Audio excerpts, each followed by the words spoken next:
Kabla ya mtu kufanikiwa kwenye jambo lolote unalolitaka, hakikisha una fanikio la kwanza la kimaarifa, kwa sababu fanikio hilo ndilo litakupa uwezo wa kuendelea kubaki nacho kile utakachokipata kupitia hayo maarifa.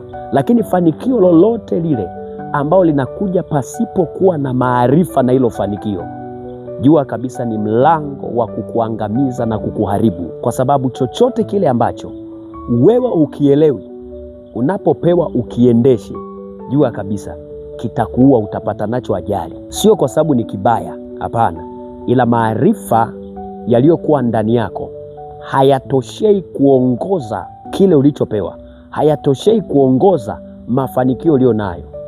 Kila fanikio ni roho, linahitaji ufahamu na akili ili kulimanage liende kama vile wewe unavyoona, au sawasawa vile Mungu alivyokupa kuona na kukiongoza hicho kitu.